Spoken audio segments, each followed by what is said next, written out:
2026 நடைபெறுகின்ற சட்டமன்ற தேர்தல் மக்கள் விரோத ஆட்சி, திமுக ஆட்சி அகற்றுகின்ற தேர்தல்.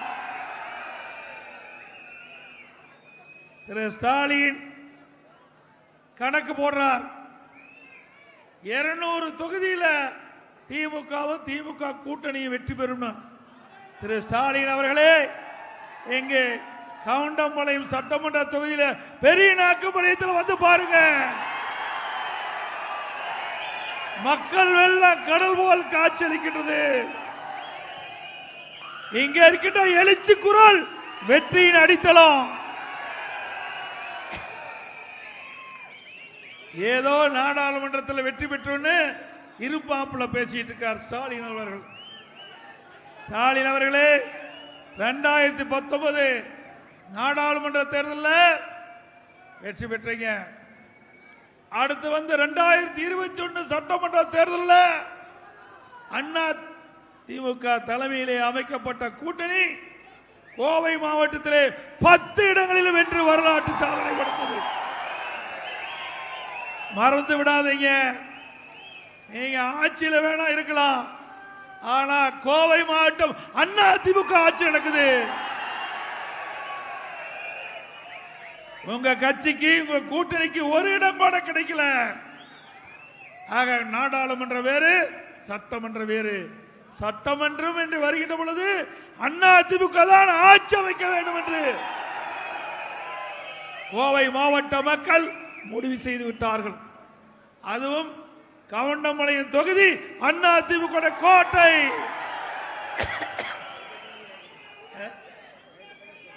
அதே போல இங்கே மேட்டுப்பாளையம் சட்டமன்ற தொகுதியில் இருக்கின்றவர்களும் வந்து கலந்து கொண்டிருக்கிறீங்க. மேட்டுப்பாளையம் சட்டமன்ற தொகுதியும் அண்ணா திமுக கோட்டை. ஆக கோவை மாவட்டத்தில் இருக்கின்ற 10 சட்டமன்றமும் அண்ணா திமுக கோட்டை. இந்த எக்கு கோட்டையில திமுக நுழையவே முடியாது.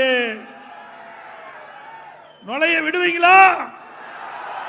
திமுக நுழைய விடுவீங்களா?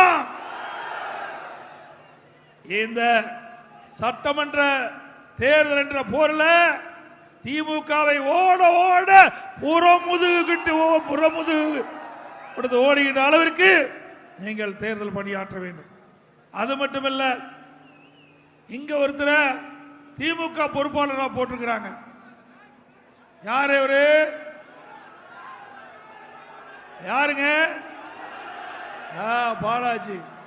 அவர் பேருக்கு என்ன பேர் வச்சிருக்கிறாங்க? 10 ரூபா பாலாஜி. என்ன பேரு? அவருதான் இங்க பொறுப்பாளரா போட்டிருக்கிறாங்க. ஏன்னா திமுக கொஞ்சம் வழி விட்டுருங்க, ஆம்புலன்ஸ் அப்படியே கொஞ்சம் வழி விட்டுருங்கப்பா. இன்றைய தினம் ஊழல் செய்து ஊழலுக்காக சிறைக்கு போன்றவர் தான் இங்க தேர்தல் பொறுப்பாளர். கொஞ்சம் வழி விட்டுருங்கப்பா, கொஞ்சம் வழி விட்டுருங்க. போட்டோம், கொஞ்சம் வழியிடுங்க, ஆம்புலன்ஸுக்கு கொஞ்சம் வழியிடுங்க. சிந்திச்சு பாருங்க. நீதி உச்ச நீதிமன்றம் கேள்வி கேட்குது. திமுக இருக்கின்ற அமைச்சராக இருக்கின்ற செந்தில் பாலாஜி உச்ச நீதிமன்றம் கேள்வி கேட்குது, நீ சிறைக்கு போகணுமா இல்ல அமைச்சரா நீடிக்க வேணுமான்னு. அவரும் வாய்தா மேல வாய்தா கேட்டு பார்த்தாரு, உச்ச நீதிமன்றம் விடல. இறுதியா அமைச்சர் பதவியை ராஜினாமா செய்தார்.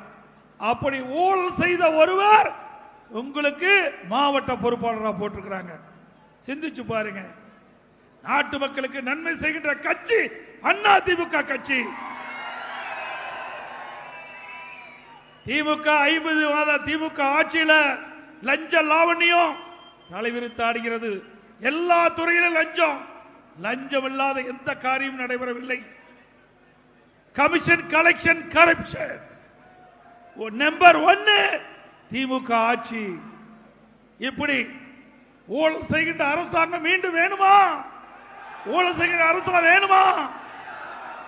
ஆக 2026 நடைபெறுகின்ற சட்டமன்ற தேர்தலிலே ஊழல் செய்கின்ற அரசாங்கம் திமுக அரசாங்கத்தை அகற்றுகின்ற தேர்தலாக இருக்க வேண்டும்.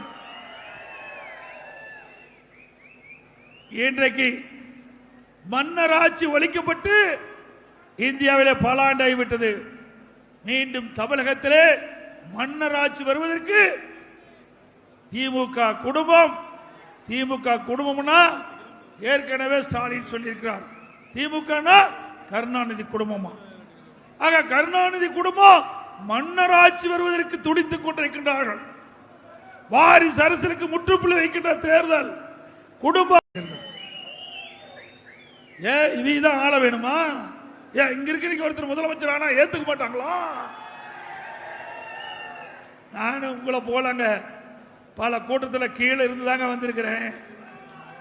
உங்களோடு இருக்கின்றவன் குடும்பத்தில் ஒருவனாக இருக்கின்றேன்.